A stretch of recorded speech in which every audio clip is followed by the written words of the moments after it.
हैं आगे आपकी स्थिति बड़ी खराब हो जाएगी।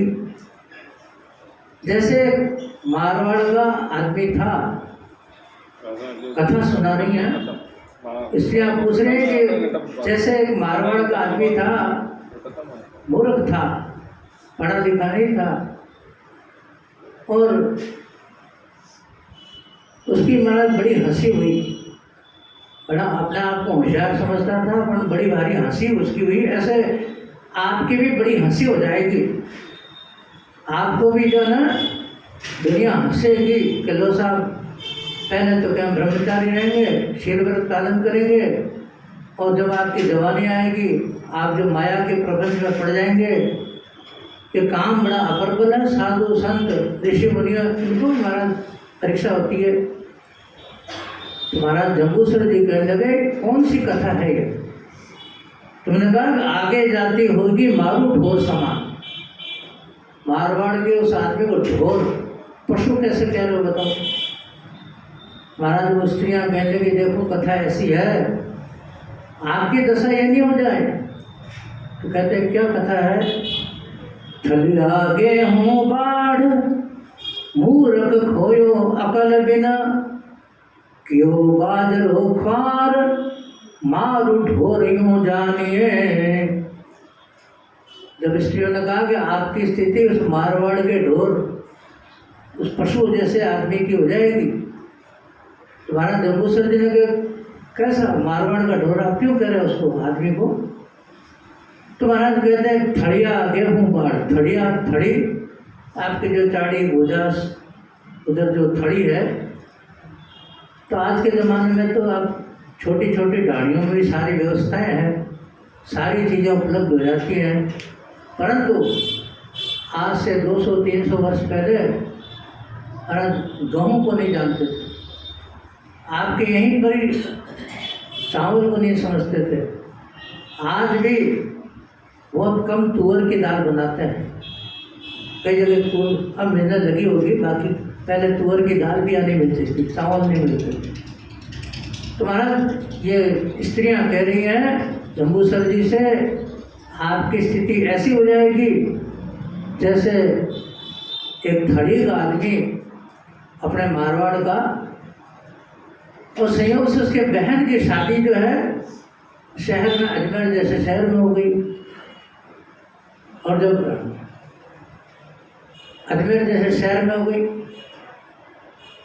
जिस समय थड़ी वाला ने कभी गेहूं नहीं खाए थे, कभी चावल नहीं खाए थे,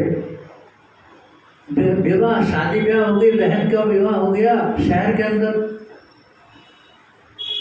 तो महाराज भाई 2-3 साल बाद में कहा भाई मेरी बहन को लेने जाऊं, राखी रक्षाबंधन आने वाला था, भाई को देखकर ये बहुत खुश हो गई। रक्षाबंधन के 2 दिन पहले भाई गया और कहा मेरे वहाँ तो बाजरा ही होता है, गेहूँ तो होता ही नहीं है। गेहूँ की पतली पतली रोटियाँ उसने बनाई, रोटी बना करके और थाली में रखी, पर आप जानते ही हैं पतली छोटी सी रोटी होगी,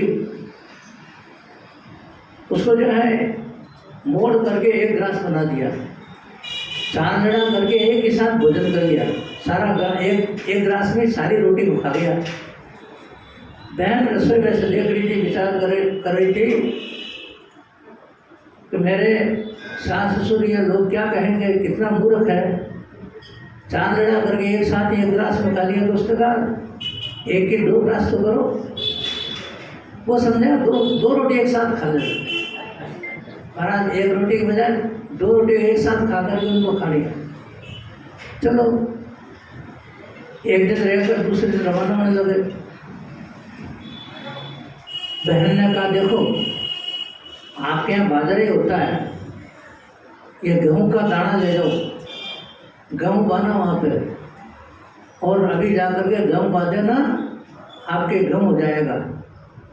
और इसी प्रकार से गुड़ खाया था, गुड़ था वहाँ, कुछ 60 की पेड़ियाँ दे दी कि 60 पा लेना। महाराज उसने, अब बताओ श्रावण की बात है, अपनी बहन को ले जा। बहन ने कहा भाई आते हो 2-4-5 दिन रहे वहाँ। अब बहन तो विदाई हो गई। अब आप बताओ भादवे में बाजरा कितना हो जाता है मारवाड़ में है। 2 दिन बरसात हो गई, बाजरा बड़ा बड़ा हो गया था, बाजरे के फूंक लगने वाले थे। मूर्ख ने कहा विचार दो मैं तो गेहूँ बोऊंगा। आस पास के खेतों वाले ने कहा अरे भाई अभी गेहूँ नहीं होंगे। नहीं साहब, बाजरा सब काट दिया, काट करके गेहूँ को लाया था 1-2 किलो गेहूँ खा दिए। अब आप बताओ होगा क्या गेहूँ? वो हुआ ही नहीं। तुम्हारा वो स्त्रियाँ कहने लगी जम्बू सर जी जैसे उस व्यक्ति का उस मारवाड़ के ढोले मूर्ख ने बाजरा भी खो दिया और गेहूँ भी गया। फड़िया गेहूँ बाढ़ मूर्ख खोयो अकल बिना, क्यों बाजरो पार मारू ढोरियों जानिए। इसलिए आपकी स्थिति ऐसी हो जाएगी ना इधर के रहोगे ना उधर के रहोगे, न ब्रह्मचारी का पालन करोगे। ये बात सुनकर के जम्बू सर जी कहने लगे आपने बहुत अच्छी बात कही, परंतु देखो जम्बू सर जी जवाब दे रहे हैं। जम्बू सर जी कहने लगे तारत खाने झूल दुखी रहो दिन 3 लग, छूटा पीछे भूल कहाँ न कब हूँ जाइए। अरे जम्बू सर जी कहने लगे देखो एक जन्म नहीं पता नहीं कितने जन्म, अनेक बार जीवन, अनेक बार जो है जन्म होता है फिर मरना पड़ता है, यानी पता नहीं कितने वर्षों से जन्म मृत्यु का चक्कर लगा हुआ है। अरे जम्बू सर जी कहने लगे कि जन्म मरण के चक्कर से दूर होने के लिए ही भजन करने की सोच ली है। मैं कहीं किसी प्रकार से वापस उस कीचड़ खाने में 9 महीने माता के गर्भ में 1 दिन नहीं 2 दिन नहीं उस गर्भ कुंड में जहाँ मद विष्टा ये सब कुछ भरा पड़ा है उसके अंदर महाराज कितने बार जन्म लेता हूँ, जन्म मरण होता है।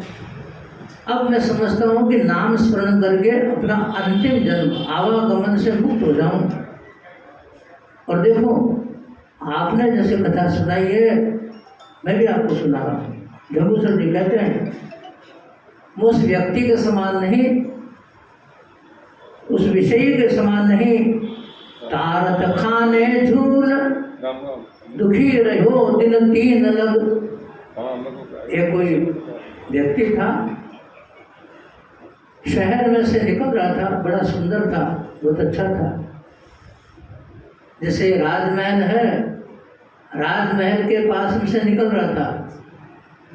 महारानी ने उसको देखा, महारानी ने देख करके अपने दासी को कहा इसका पता लगाओ इसका घर कहाँ पर है। उस लड़के की शादी नहीं हुई थी। महारानी का मन बिगड़ गया।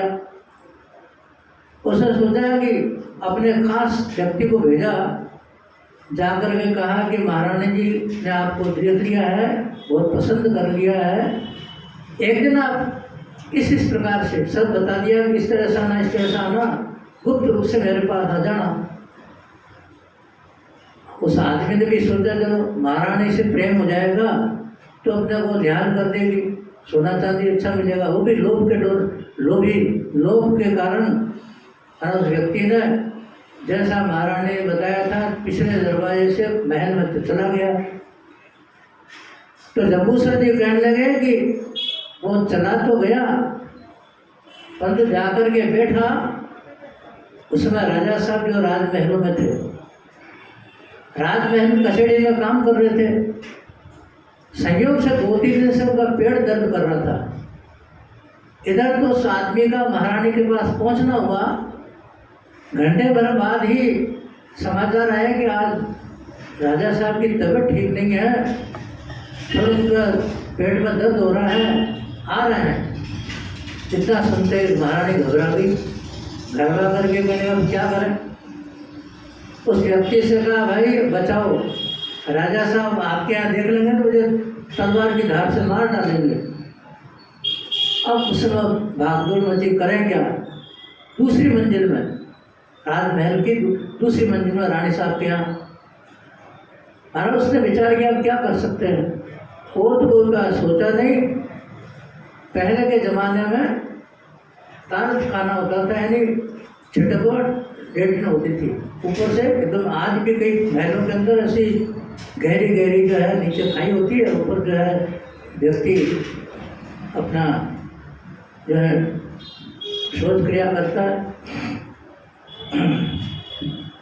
अब संयोग ऐसा रहा, जम्बूसर जी कहने लगे इधर तो राजा साहब का आना हुआ, और उसने छिपाया तो कहा वो तो कुछ हो नहीं सकता, रस्सी बांध करके इसमें लटक जाओ नीचे, और जब राजा साहब चले जाएंगे आपको बाहर निकलवा दूंगी। 2-3 दासियों से कह करके उसको नीचे उतार दिया, एक मंजिल नीचे।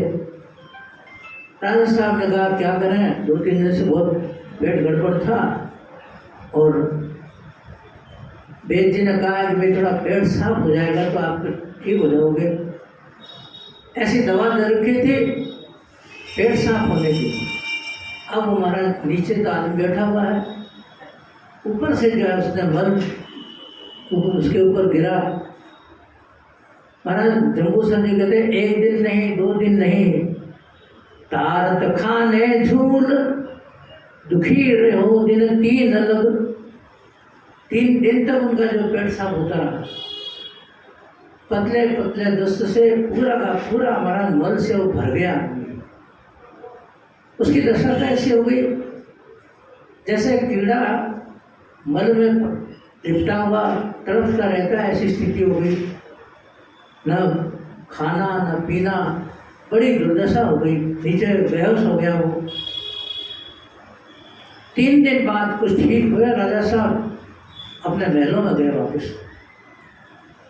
अब 3 दिन बाद में जब वापस अपने कचहरी में गए, कहा आज बिल्कुल ठीक हूँ, स्वस्थ हूँ। और 2-3 दासियों के द्वारा रस्से से बाहर निकाला उसको, कहा इसको अच्छा स्नान कराओ। खूब मलमल के स्नान कराया, इत्र तेल फुलेल साबुन, अच्छे कपड़े पहना दिए, बढ़िया कपड़े पहना करके कहा देखो अब तो आज तो कुछ हो नहीं सकता। महारानी कहने लगे आप फिर कभी बुलाऊंगी मैं, आप फिर आना कभी। तो जम्बूसर जी कहने लगे बताओ वो आदमी जाएगा क्या। वो भूल से चला गया, उसे पता नहीं था मेरी स्थिति हो जाएगी ऐसी। तुम्हारा जम्बूसर जी कहने लगे कि जिस प्रकार से मलमूत्र से सना हुआ 3 दिन तक कीड़े नरक में पड़ा हुआ व्यक्ति भूल करके भी चाहे उसको लाख रुपए दो करोड़ रुपए दो जाएगा नहीं वापस, ऐसी स्थिति। इसलिए छूटा पीछे भूल तहाँ न कबहू जानिए, भूल करके भी वापस वहाँ नहीं जाएगा। महाराज जम्बूसर जी कहते हैं ये मलमूत्र का क्या है, पुनरपि जननम पुनरपि मरणम पुनरपि जननी जठरे शयनम। बार बार जन्म लेना, कभी गाय के, कभी भैंस के, कभी पक्षी, कभी पशु के, कभी मनुष्य के।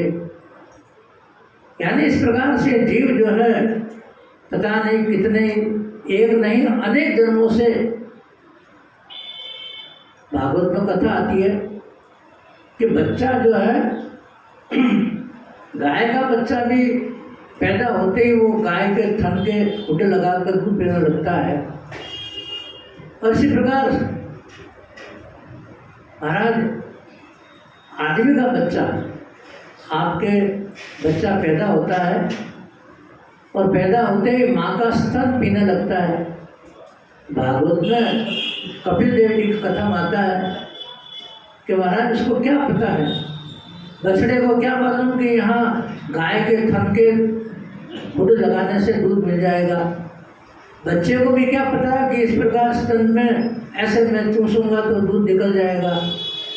तो उस प्रश्न का महाराज कपिल देव जवाब देते हैं, भाई पता नहीं कितने माताओं का इसने दूध पिया है, पता नहीं कहाँ कहाँ इसने जन्म धारण किया है, और जन्म धारण करते ही इसको पता है कि जीव पता नहीं कितने जन्म का इसको अभ्यास है, और इसीलिए हमारा जो गाय का बछड़ा भी, कोई पशु का बच्चा भी तुरंत दूध पीने लगता है। और इसी प्रकार बच्चा पैदा होते ही माँ के स्तनों से लग जाता है।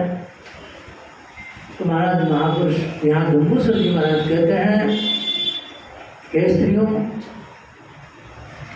ये विषय वासना संसार की जब तक जो है भगवान नाम स्मरण नहीं करेंगे तब तक कभी किसी प्रकार से महाराज जन्म मरण का अंत नहीं होगा। इसलिए जन्म मरण से दूर होने के लिए, जन्म मरण से आवागमन से छुटकारा पाने के लिए नाम का स्मरण जरूरी है। कि हाँ, कृष्णदास जी महाराज भी इस प्रसंग यानी शील व्रत की महिमा कहते हुए क्या महाराज महापुरुष कहते हैं, मान लो कोई ऐसा कठोर व्रत नहीं ले सके, क्योंकि संसार में ऐसा व्रत, शील व्रत धारण करना बड़ा कठिन काम है, परंतु कम से कम मनुष्य शरीर धारण करके परमात्मा के नाम का स्मरण करें। ज़्यादा नहीं हो, इतना कोई त्याग न कर सके। शील व्रत का पालन करना तो बहुत कठिन काम है, परंतु महाराज महापुरुष कहते हैं कुछ तो व्रत धारण करें। व्रत का मतलब नियम। कई बार पूछते हैं कुछ नियम, ऐसा नियम हम तो नहीं है, हाँ पाठ पूजा कर लेते हैं। तो भाई नियम के बिना भक्ति नहीं होती। आप जब तक कुछ नियम नहीं लेंगे, भले आप दीपक लगाने का लगा लो, अगरबत्ती लगा कर लो, दीपक अगरबत्ती नहीं है तो कोई बात नहीं, भगवान को प्रणाम ही कर लो। अपना जो भी नियम है, 5 मिनट 10 मिनट राम राम करना है। इसलिए महापुरुष के नित्य नहीं नेम नहीं, संतन में प्रेम नहीं। तो मनुष्य शरीर धारण करके कम से कम व्यक्ति को कुछ नियम तो लेना ही पड़ेगा, और नियम के बिना जब तक नियम नहीं धारण करेंगे तब तक कुछ हो नहीं सकता। इसलिए महापुरुष कहते हैं व्यक्ति को कुछ न कुछ अपना नियम लेकर के भगवान नाम स्मरण करना चाहिए, जिससे कि आत्म कल्याण कर सके। इसलिए महापुरुष कहते हैं जिन्होंने संसार में जन्म लेने के बाद भी परमात्मा के नाम का स्मरण नहीं किया, तो महाराज फिर तो क्या कर सकते हैं। और इसलिए मनुष्य को नाम का स्मरण करना चाहिए, और हरि नाम से कल्याण होगा। भाई जिसने मुँह से राम राम नहीं किया, नाम नहीं है भगवान का, हाथों से कुछ दान पुण्य नहीं किया, आंखों से भगवत दर्शन संत दर्शन नहीं किए, कानों से कथा नहीं सुनी, ये सब कुछ नहीं हुआ तो फिर उसके जन्म लेना ही बेकार है। इसलिए महापुरुष कहते हैं मुख से राम कहो नहीं मूर्ख, हाथों से अन्न कछु न दियो है, नैन दीदार करो नहीं संत को, कान कथा रस नाही पियो है। शील संतोष दयापन बाहिरो, भक्तिहीन को धृक दियो है। सहज कहे हरि नाम बिना, मैंने खातन पाए के काह कियो है। सहज कहे हरि नाम बिना, मैंने खातन पाए के काह कियो है। तो मनुष्य शरीर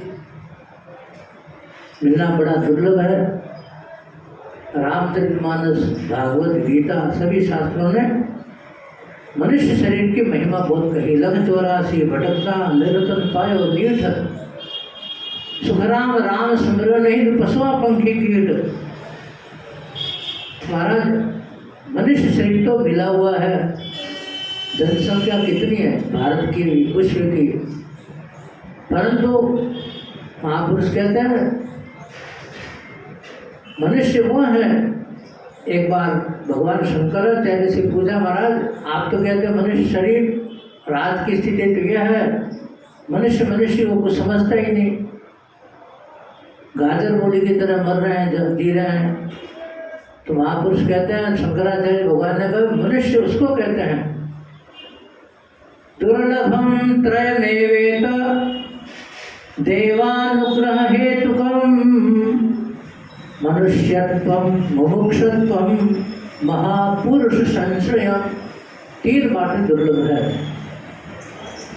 मनुष्य शरीर तो बहुत आसान है। आप तो हम लोग गांव में जाते हैं, आपके शहर में अमेरिका में बड़े शहरों में तो लिखा हुआ नहीं है, छोटी ढाणी में छोटे गांव में जाएंगे, आदमी कितने हैं यहाँ, पुरुष कितना है, लड़के कितने हैं, लड़कियाँ कितनी हैं, गाय कितनी है, भैंस कितनी है, गधे कितने हैं, ऊँट कितने हैं। तो अपनी लाइन किस लाइन में अपन, ऊपर मनुष्य भी है, नीचे गाय गधे ऊँट भी है। तो महापुरुष कहते हैं मनुष्य शरीर मिलने से कुछ नहीं होता है, इसलिए दुर्लभम त्रयमेवेत मनुष्यत्वम, जिनमें इंसानियत हो, मनुष्यता हो, विनम्रपणा हो, और जो भगवान नाम स्मरण दान पुण्य शुभ कर्म कर सकें उसको मनुष्य कहेंगे। मनुष्यत्वम, तो मनुष्य भी बहुत हैं, बहुत कम महापुरुष संश्रयम, सत्संग बड़ा दुर्लभ मिलता है। तो कहते हैं मनुष्य शरीर मिल गया, सत्संग भी मिल गया। सत्संग भी आप जानते हैं हजारों की संख्या में, लाखों की संख्या में सत्संग सुनते हैं, लाख 2 लाख भी सत्संग में है आजकल। परंतु शंकराचार्य भगवान कहते हैं भाई मुमुक्षुत्वम, मोक्ष की कितनी इच्छा है। 1 लाख लोगों ने केदारनाथ और बद्रीनाथ के दर्शन कर लिए, उन्होंने पूछो भाई आप भक्ति चाहते हो क्या, मौज करने के लिए जा रहे हैं, घूमने के लिए जा रहे हैं। तो महापुरुष कहते हैं कि भाई जिसकी मोक्ष प्राप्त करने की इच्छा हो, भगवत प्राप्ति की इच्छा हो, मंदिर में जाने वालों की तो बड़ी भारी भीड़ लगती है, परंतु भगवान से भक्ति मांगने वाले कितने हैं आप खुद सोच लो, आप खुद विचार कर लो। भगवान के सामने खड़े होकर के क्या मांगते हैं, तुम्हारा सुख संपत्ति घर आवे, कष्ट मिटे तन का। इसलिए महापुरुष कहते हैं संसार में ये नाम का स्मरण करना, भक्ति करना, व्रत करना ज़्यादा नहीं हो सके तो कम से कम पुरुषोत्तम मास है, जो कुछ करने से थोड़ा सा अधिक भजन करें, नाम स्मरण करें। कल का टाइम वही रहेगा 8:30 से 9:45 तक। जो भी इसका लाभ लेना चाहे, जितना भी, एक अध्याय आपको पुरुषोत्तम मास का सुना देते हैं।